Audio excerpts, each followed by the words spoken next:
Make sure you tap that like button, smash it right now. Let's dive straight into the news. So, Drake and The Game just dropped a joint track called No Breaks. Now, Drake barely appears on the song, let's just address that up front. Do I mess with it? Yeah, honestly I do, but here's what I think would really shake things up, and I think it'd be a smart play on Drake's part. If he really wants to stir the pot out west, he should drop a mini EP with The Game.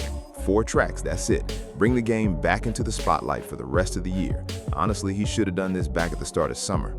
Now, TDE has publicly claimed that The Game crossed a line with Kendrick Lamar by bringing Drake into Compton back in 2016, something Kendrick reportedly wasn't okay with, especially considering Kendrick's standing in that city.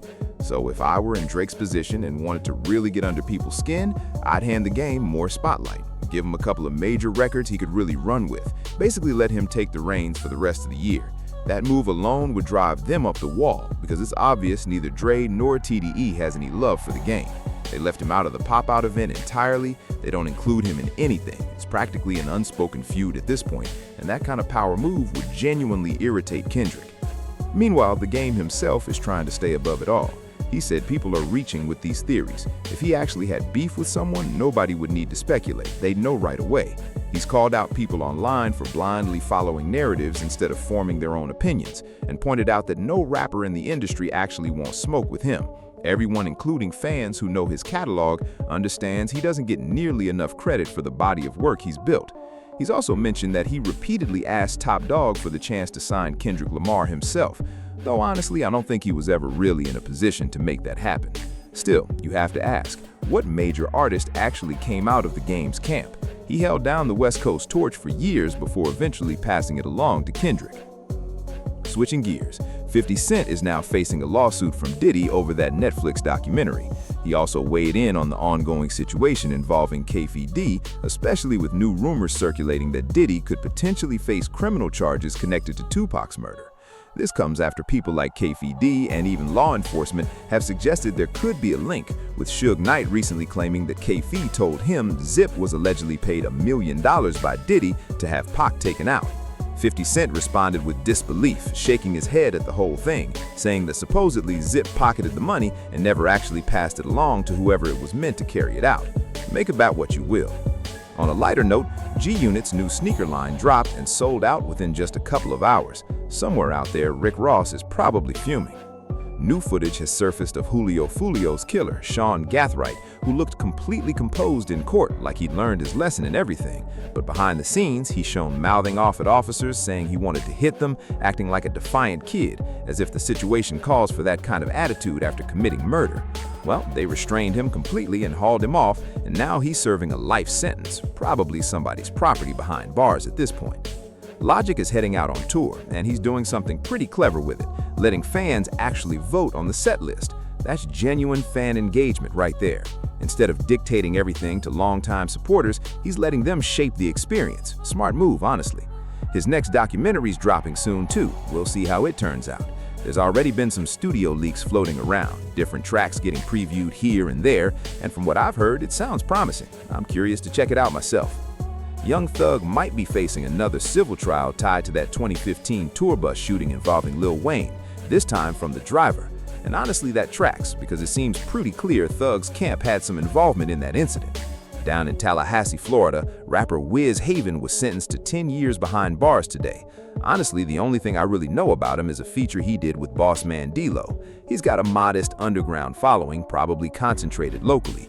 He was sentenced after repeatedly violating his probation terms, and several Florida news outlets confirmed the sentencing on Thursday. He's only 25. Turns out he'd signed with free bands, which I honestly didn't even know. Does he have a track with Future though? Let me check. Doesn't look like it. Sauce Walka apparently lost it on Drake today. Turns out his baby mother's been publicly praising Drake while throwing shade at Sauce. She was also pushing him to cover certain expenses, and his reaction was basically disbelief, accusing her of disrespect.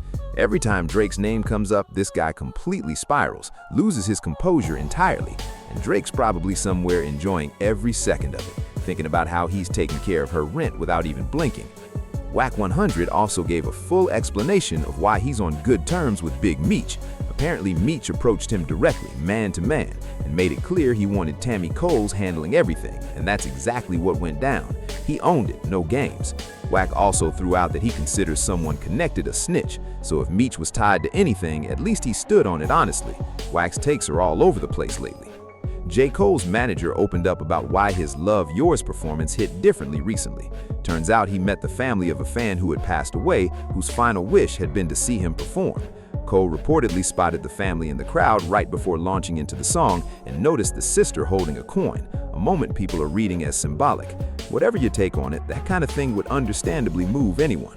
Meanwhile, Memphis Bleek might as well come out and say it directly at this point. He's out here calling himself and his crew the Butter Boys. Pause on that one. There's also testimony from a cop claiming KFD alleged Diddy was behind funding Tupac's murder. On the number side, T.I. still hasn't hit platinum for a certain project. We actually broke down the math recently. Lil Uzi Vert just went platinum off a track with 250 million Spotify streams, while T.I. sits around 50 million. If Uzi's numbers hit platinum, that basically puts T.I. at gold by comparison. These streaming benchmarks are wild these days. Funk Flex, as usual, spooky as ever, and this guy Perkio is still out here dressing exactly like Lil Durk. At some point, just let it go, man. It's honestly a little sad. Then there's Anthony Edwards. This guy's a whole situation. Another woman has now been awarded $14,000 a month in child support for a 3-year-old son he shares with Alexandria Dorius, a child he claims he's never even met. The judge also ordered Edwards to take out a $2.6 million life insurance policy, naming her as primary beneficiary. On top of that, he's still tangled in court with Lil Baby's baby mother over their own child together. This guy is completely out of control right now. Smash that like button, hit subscribe, and I'll catch you all in the next one. Peace.